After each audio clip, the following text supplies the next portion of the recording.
ಪ್ರಸ್ತುತ ಸಂದರ್ಭದಲ್ಲಿ ಮುಖ್ಯಮಂತ್ರಿ ಮತ್ತು ಹೆಚ್ಚುವರಿ DCM ಏನು ಬೇಡಿಕೆ ಇಟ್ಟಿದ್ದಾರೆ ಈ ನಾಡಿನ ಜನತೆಗೆ ಅನಿಸ್ತಾ ಇದೆ. ಬಹುಶಃ 3 ಜನ DCM ಮಾಡಬೇಕಂತೇಳಿ ಸಿದ್ದರಾಮಯ್ಯನವರ ಪರವಾದಂಥ ಇರುವಂಥ ಕೆಲವು ಸಚಿವರು ಮೊಟ್ಟ ಮೊದಲಿಗೆ ಅವರು ಹೇಳಿದರು. ಇನ್ನೊಂದೆಡೆಗೆ DCMಗೆ ಸಂಬಂಧಪಟ್ಟಂಥ ಒಕ್ಕಲಿಗ ಸಮುದಾಯದ ಮತ್ತೊಬ್ಬ ಸ್ವಾಮೀಜಿಯವರು DK ಶಿವಕುಮಾರ್ ಅವರು ಪಕ್ಷಕ್ಕಾಗಿ ಭಾಳ ಶ್ರಮಪಟ್ಟಿದ್ದಾರೆ, ಅವರನ್ನು ಮುಖ್ಯಮಂತ್ರಿ ಮಾಡಬೇಕು ಅನ್ನುವಂಥ ಮಾತನ್ನು ಸ್ವತಃ ಮುಖ್ಯಮಂತ್ರಿ ಸಿದ್ದರಾಮಯ್ಯರು ಇರುವಂಥ ಸಮಾರಂಭದಲ್ಲೇ ಹೇಳಿರುವಂಥದ್ದು ಒಂದು ವಿಪರ್ಯಾಸ. ಇಂಥ ಸಂದರ್ಭದಲ್ಲಿ ಬಹುಶಃ ಅದನ್ನು ಹೈಕಮಾಂಡ್ ಭಾಳ ಉದಾಸೀನವನ್ನು ತೆಗೆದುಕೊಳ್ಳದೆ ಆ ಕಾರ್ಯ ಮಾಡಬೇಕು. ಏನಾದರೂ ರಾಜ್ಯದಲ್ಲಿ ಬದಲಾವಣೆ ಮಾಡುವಂಥ ಸಂದರ್ಭ ಬಂದಾಗ ಹಿಂದಿನ ಚುನಾವಣೆಯಲ್ಲಿ ಬಹುಸಂಖ್ಯಾತರಾದಂಥ ವೀರಶೈವ ಲಿಂಗಾಯತ ಸಮುದಾಯ ಕಾಂಗ್ರೆಸ್ ಪಕ್ಷವನ್ನು ಬೆಂಬಲಿಸಿದ್ದಾರೆ. ಬಹುಶಃ ಕಾಂಗ್ರೆಸ್ ಪಕ್ಷಕ್ಕೆ ವೀರಶೈವ ಲಿಂಗಾಯತ ಸಮುದಾಯದ ಕೊಡುಗೆಯನ್ನು ಭಾಳ ಉದಾಸೀನವಾಗಿ ಸರ್ಕಾರದ ಮುಖ್ಯಸ್ಥರು ಕಾಣಬಾರ್ದು. ಈ ಭಾಗದಲ್ಲಿ ವೀರೇಂದ್ರ ಪಾಟೀಲರು ಈ ರಾಜ್ಯದ ಮುಖ್ಯಮಂತ್ರಿಯಾಗಿ ಕಾರ್ಯನಿರ್ವಹಿಸುವಂಥ ಸಂದರ್ಭದಲ್ಲಿ ಮಧ್ಯಂತರದಲ್ಲೇ ಅವರನ್ನು ಆ ಸ್ಥಾನದಿಂದ ಕೆಳಗಿಳಿಸಿ ಬೇರೆ ವ್ಯವಸ್ಥೆ ಕಲ್ಪಿಸಿದ್ದು ಕೂಡ ಸಮಾಜದ ಜನರ ಮೇಲೆ ಭಾಳ ದುಷ್ಪರಿಣಾಮ ಬೀರಿತ್ತು. ಆದರೆ ಕಾಲಮಾನ ಸರಿದು ಹೋದ ನಂತರದಲ್ಲಿ BJP ಒಂದು ಆಡಳಿತದಿಂದ ಬೇಸತ್ತ ಜನ ಮತ್ತೆ ಕಾಂಗ್ರೆಸ್ಸಿಗೆ ತಮ್ಮ ಒಲವನ್ನು ತೋರಿದರು. ಅವರ ಭಾವನೆಗೆ ತಕ್ಕಂತೆ ವೀರಶೈವ ಲಿಂಗಾಯತ ಸಮುದಾಯವು ಕೂಡ ಹೆಚ್ಚಿನ ರೀತಿಯಲ್ಲಿ ಕಾಂಗ್ರೆಸ್ ಪಕ್ಷವನ್ನು ಬೆಂಬಲಿಸ್ತು. ಹೀಗಾಗಿ ಹೆಚ್ಚು ಈ ಕಲ್ಯಾಣ ಕರ್ನಾಟಕ ಭಾಗದಲ್ಲಿ ಅನೇಕ ರಾಜಕೀಯ ಧುರೀಣರು ಕಾಂಗ್ರೆಸ್ ಪಕ್ಷದಿಂದ ಆಯ್ಕೆಯಾಗಿ ಬಂದಿರುವಂಥದ್ದು ಹೆಚ್ಚಿನ ಬಲ ತಂದುಕೊಟ್ಟಿದೆ. ಇಂಥ ಸಂದರ್ಭದಲ್ಲಿ ಎಲ್ಲವನ್ನು ಅಮೂಲಾಗ್ರವಾಗಿ ಬದಲಾವಣೆ ಮಾಡುವಂಥ ಸಂದರ್ಭ ಬಂದಾಗ ವೀರಶೈವ ಲಿಂಗಾಯತ ಸಮುದಾಯದ ಮತ್ತೊಬ್ಬ ನಾಯಕರಿಗೆ ರಾಜ್ಯದ ಮುಖ್ಯಮಂತ್ರಿ ಸ್ಥಾನವನ್ನು ಯಾಕೆ ಕೊಡಬಾರ್ದು ಅನ್ನುವಂಥ ಒಂದು ಧ್ವನಿ ಕೆಲವು ಮಠಾಧೀಶರಿಂದ ಬರ್ತಾ ಇದೆ.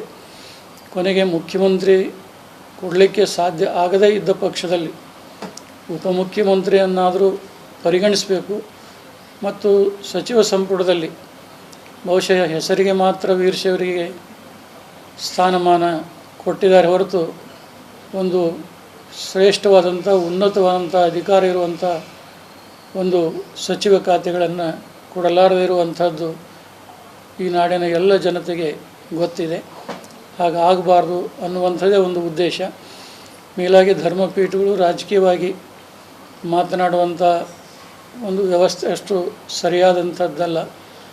ಆದರೂ ಸಮಾಜದ ಸ್ವಾಸ್ಥ್ಯ ಕೆಡುವಂಥ ಸಂದರ್ಭದಲ್ಲಿ ಅನಿವಾರ್ಯವಾಗಿ ಮಾತನಾಡಿದರೆ ತಪ್ಪಾಗಲಾರದು ಅನ್ನುವಂಥ ಉದ್ದೇಶದಿಂದ ಈ ಕೆಲವು ವಿಚಾರಗಳನ್ನು ಇಲ್ಲಿ ಹೇಳಬೇಕಾಗ್ತಾ ಇದೆ. ಆದರೆ ಅಧಿಕಾರ ಹಿಡಿದಂಥ ಕಾಂಗ್ರೆಸ್ ಪಕ್ಷದ ಹೈಕಮಾಂಡ್ ಏನಿದೆ ಒಂದು ಗಟ್ಟಿ ನಿರ್ಧಾರವನ್ನು ಕೈಗೊಂಡು ಇಂಥ ಬೆಳವಣಿಗೆಗಳಿಗೆ ತಡೆ ಹಿಡಿದ್ರೆ ರಾಜ್ಯದ ಜನತೆಗೆ ಒಳ್ಳೆಯದು ಮಾಡಲಿಕ್ಕೆ ಸಾಧ್ಯ ಆದೀತು.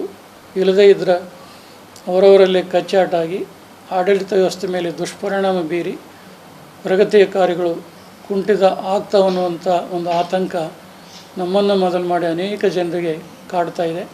ಹಾಗಾಗದಿರಲಿ ಅನ್ನೋದೇ ನಮ್ಮ ಒಡಲಾಳದ ಆಶಯವಾಗಿದೆ. ಹೈಕಮಾಂಡ್ ಗಟ್ಟಿ ನಿರ್ಧಾರ ತಗೊಳ್ಬೇಕು ಅನ್ನೋದಾದರೆ ಸಿದ್ದರಾಮಯ್ಯರನ್ನು ಮುಂದುವರಿಸಬೇಕು ಅಂತೀರಾ? ಏನು ಇಂಥ ವಿಚಾರದ ಬಗ್ಗೆ ಧರ್ಮಪೀಠಗಳು ಹೇಳೋದು ಸೂಕ್ತವಾದಂಥದ್ದಲ್ಲ. ಆಯಾ ಪಕ್ಷದ ನಿರ್ಧಾರಗಳು ತಮ್ಮ ಪಕ್ಷ ಗಟ್ಟಿಯಾಗಿರಬೇಕು, ಒಳ್ಳೆಯ ಆಡಳಿತ ಕೊಡಬೇಕು ಅನ್ನೋದಾದರೆ ಅವರು ವಿಮರ್ಶೆ ಮಾಡಿ ಯೋಗ್ಯರೇ ಇದ್ದರೆ ಅವ್ರನ್ನೇ ಮುಂದುವರಿಸಲಿ, ಇಲ್ಲದೇ ಇದ್ದರೆ ಮತ್ತು ಯಾರನ್ನಾದರೂ ಅದಕ್ಕೆ ಸೂಕ್ತ ವ್ಯಕ್ತಿಗಳನ್ನು ಆಯ್ಕೆ ಮಾಡಿ ಕೊಟ್ಟು ಆಡಳಿತ ನಡೆಸಿದರೆ ಆ ಪಕ್ಷಕ್ಕೇ ಒಂದು ಶ್ರೇಯಸ್ಸು ಬರಲಿಕ್ಕೆ ಸಾಧ್ಯ ಇದೆ. ಮತ್ತು ಕೆಲವೇ ಸಮುದಾಯದ ಜನರನ್ನು ತುಷ್ಟೀಕರಣ ಮಾಡೋದಕ್ಕಾಗಿ ಕೆಲವು ಜಾತಿ ಜನಾಂಗಗಳನ್ನು ನಿರ್ಲಕ್ಷ್ಯ ಮಾಡ್ತಾರಲ್ಲ, ಅದು ಒಳ್ಳೆಯದಿಲ್ಲ. ಅದನ್ನು ಸಮಾನವಾಗಿ ಕಂಡು ಎಲ್ಲರಿಗೂ ಸಮಾನ ಅಭಿವೃದ್ಧಿ ಕಾರ್ಯಗಳಿಗೆ ಅವಕಾಶ ಮಾಡಿಕೊಡ್ಬೇಕು ಅನ್ನೋದೇ ನಮ್ಮ ಮೂಲ ಗುರಿ. ಈ ಥರ ಬದಲಾವಣೆ ಮಾಡಬೇಕು ಅನ್ನೋದಾದರೆ ವೀರಶೈವರನ್ನು ಪರಿಗಣಿಸಬೇಕು ಅಂತ ಒಂದು ಆದ್ಯತೆ ಕೊಡಲಿ. ಯಾಕಂದರೆ ಬಹುಸಂಖ್ಯಾತ ವೀರಶೈವರು ಕಳೆದ ಚುನಾವಣೆಯಲ್ಲಿ ಹೆಚ್ಚಿನ ಸಂಖ್ಯೆಯಲ್ಲಿ ಕಾಂಗ್ರೆಸ್ಸನ್ನು ಬೆಂಬಲಿಸಿದ್ದಾರೆ, ಅದು ಎಲ್ಲರಿಗೂ ಗೊತ್ತಿದೆ. ಸ್ವತಃ DK ಶಿವಕುಮಾರ್ ಅವರು ನಮ್ಮ ಒಂದು ದಸರಾ ಮಹೋತ್ಸವ ಸಂದರ್ಭದಲ್ಲಿ ಬಂದು ವೀರಶೈವ ಲಿಂಗಾಯತ ಹೊಡೆದಂಥ ಸಂದರ್ಭದಲ್ಲಿ ನಾವು ಮಾಡಿದ್ದು ತಪ್ಪಾಯಿತು, ಕ್ಷಮಾ ಮಾಡಿರಿ, ನಮಗೆ ಆಶೀರ್ವಾದ ಮಾಡಿ ಅಂತ ಕೇಳಿದರು. ಅದರ ಪರಿಣಾಮವಾಗಿಯೇ ರಾಜ್ಯದಲ್ಲಿ ಒಂದು ವಿನೂತನವಾದಂಥ ರೀತಿಯಲ್ಲಿ ಒಂದು ಹೊಸ ಆಯಾಮ ಕಾಂಗ್ರೆಸ್ಗೆ ಸಿಕ್ತಿ. ಅದನ್ನು ಸದ್ಬಳಕೆ ಮಾಡಿಕೊಳ್ಬೇಕಾದದ್ದು ಪಕ್ಷದ ಎಲ್ಲರ ಒಂದು ಆದ್ಯ ಕರ್ತವ್ಯ. ಅದನ್ನು ನಿರ್ಲಕ್ಷ್ಯ ಮಾಡಿದರೆ ಮತ್ತೆ ಆಘಾತ ತಪ್ಪಿದ್ದಲ್ಲ ಅನ್ನೋದು ಕೂಡ ಪರೋಕ್ಷವಾಗಿ ಹೇಳಲಿಕ್ಕೆ ಮರೆಯೋದಿಲ್ಲ. ರಾಜ್ಯದಲ್ಲಿ ಆಡಳಿತ ಸರಿಯಾಗಿ ನಡೀತಾ ಇಲ್ಲ ಅನ್ಸುತ್ತೆ. ಆಡಳಿತ ನಡೀತಾ ಇದೋ ಇಲ್ಲವೋ ಅನ್ನುವಂಥದ್ದು ಜನಸಾಮಾನ್ಯರಿಗೆ ಗೊತ್ತಾಗದೇ ಇದ್ದರೂ ಕೂಡ ಚಿಂತಕರಿಗೆ ಈ ವಿಚಾರ ಗೊತ್ತಾಗ್ತಾ ಇದೆ. ಕೆಲವು ಗ್ಯಾರಂಟಿ ಯೋಜನೆಗಳು ಜನರ ಹಿತದೃಷ್ಟಿಯಿಂದ ಒಳ್ಳೆಯದಂತ ಕೆಲವರಿಗೆ ಅನಿಸ್ಬೋದು. ಆದರೆ ರಾಜ್ಯದ ಬಹು ಸಂಪನ್ಮೂಲ ಏನಿದೆ ಇಂಥ ಯೋಜನೆಗಳಿಗೆ ಹೆಚ್ಚು ಬಳಕೆ ಆಗೋದರಿಂದ ರಚನಾತ್ಮಕ ಕಾರ್ಯಗಳಿಗೆ, ಗುಣಾತ್ಮಕವಾದಂಥ ಕಾರ್ಯಗಳಿಗೆ ಆಯಾ ಕ್ಷೇತ್ರದ ಶಾಸಕರಿಗೆ ಹೆಚ್ಚಿನ ಒಂದು ಅನುದಾನ ಕೊಡಲಿಕ್ಕೆ ಸಾಧ್ಯ ಆಗ್ತಾ ಇಲ್ಲ ಅನ್ನುವಂಥದ್ದು ನಾವು ಹೇಳೋದಲ್ಲ.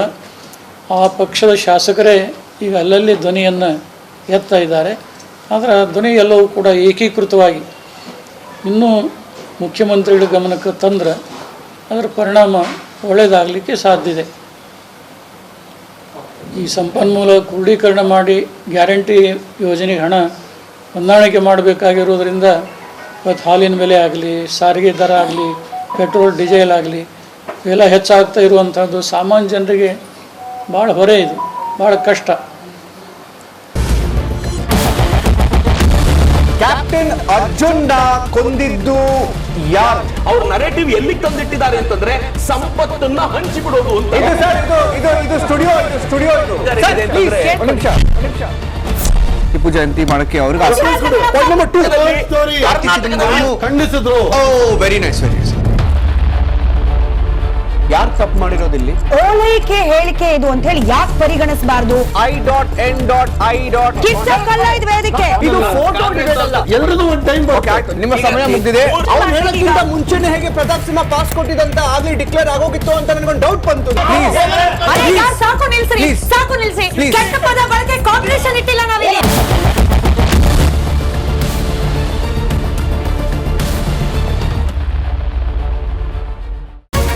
ರಿಪಬ್ಲಿಕ್ ವರ್ಡ್ ಆಪ್ ಇದು ಕೇವಲ ಅಪ್ಲಿಕೇಶನ್ ಅಲ್ಲ, ಸಮಗ್ರ ಸುದ್ದಿಗಳ ಸಂಪರ್ಕ ಮಾರ್ಗಕ್ಕೆ ಕ್ರಾಂತಿಕಾರಿ ಬದಲಾವಣೆ. ರಿಪಬ್ಲಿಕ್ ವರ್ಡ್ ಆಪ್ ಕೇವಲ ಸುದ್ದಿ ಅಪ್ಲಿಕೇಶನ್ ಪರಿಚಯಿಸ್ತಾ ಇಲ್ಲ, ಬದಲಾಗಿ ಡಿಜಿಟಲ್ ಸುದ್ದಿ ಬಳಕೆಯ ಹೊಸ ಯುಗಕ್ಕೆ ನಾಂದಿ ಹಾಡ್ತಾ ಇದೆ. ಇದೊಂದು ಬ್ರೇಕಿಂಗ್ ನ್ಯೂಸ್, ಪ್ರಭಾವಶಾಲಿ ಕಾರ್ಯಕ್ರಮಗಳಿಗೆ ಗಟ್ಟಿಯಾದ ನ್ಯೂಸ್. ಇಲ್ಲಿ ಕೇವಲ ತಾಜಾ ಸುದ್ದಿ, ಅದರ ನೇರ ಪ್ರಸಾರ ಮತ್ತು ಚರ್ಚೆಗಳಿಗೆ ಮಾತ್ರ ಅವಕಾಶ. ರಿಪಬ್ಲಿಕ್ ವರ್ಲ್ಡ್ ಆ್ಯಪ್ ಡೌನ್ಲೋಡ್ ಮಾಡಿಕೊಳ್ಳಿ. ಗೂಗಲ್ ಪ್ಲೇ ಸ್ಟೋರ್ ಮತ್ತು ಆಪಲ್ ಆ್ಯಪ್ ಸ್ಟೋರ್ನಲ್ಲಿ ಲಭ್ಯವಿದೆ.